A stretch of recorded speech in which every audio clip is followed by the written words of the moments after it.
बिस्मिल्लाहिर्रहमानिर्रहीम। मुझे बड़ी तकलीफ हुई ये सुन के जिस तरह के मेरे खिलाफ प्रोपेगेंडा और फतवे दिए जा रहे हैं। इसके पीछे पॉलिटिक्स है। वो लोग जो अपनी सियासी मौत मरते देख रहे हैं वो इसके पीछे हैं और इसलिए मैं ये वजाहत कर रहा हूं। सबसे पहले इससे मेरा कोई ताल्लुक नहीं है।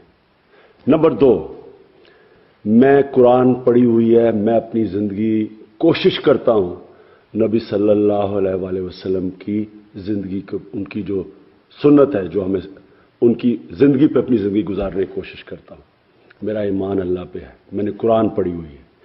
जो इंसान हमारे नबी को आखिरी पैगंबर नहीं मानता वो मुसलमान नहीं है। इसलिए ये कहना कि मैं कोई तहरीक इंसाफ इक़्तिदार में आके 73 कॉन्स्टिट्यूशन में कोई चेंज करेगी कायदियानों के मुतल्लिक, ये बिल्कुल झूठ है और प्रोपेगेंडा है। जो लोग मेरे खिलाफ फतवा देते हैं मेरे से पूछे बगैर, इनको पता होना चाहिए कि ये गुनाह कर रहे हैं। जब जज फैसला करता है 2 फरीक की बात सुन के करता है।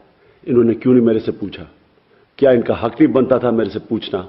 मुझे अफसोस से कहना पड़ता है कि इसके पीछे जो साहिब हैं वो सिर्फ और सिर्फ सियासी तौर पे, जिन्होंने एक दफा मुझे यहूदी लॉबी के ऊपर कहा था, वो इसके पीछे, इस प्रोपेगेंडा के पीछे है।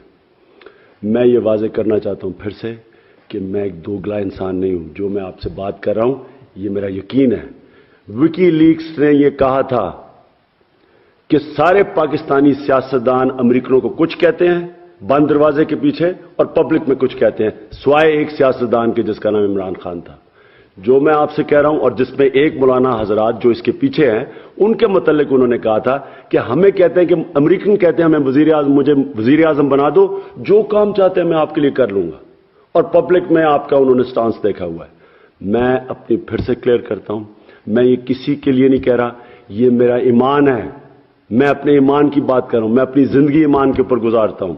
तहरीक इंसाफ का जो नस्बुल ऐन है, इय्याका नअबुदु व इय्याका नस्तईन, हम सिर्फ अल्लाह के से डरते हैं। मैं किसी से डर के ये बात नहीं कर रहा। मुझे सिर्फ तकलीफ है कि ये इस्तेमाल किया जा रहा है सियासी तौर के ऊपर, मेरे दीन को चैलेंज किया जा रहा है, जिसके ऊपर मैं अपनी जिंदगी गुजारता हूं।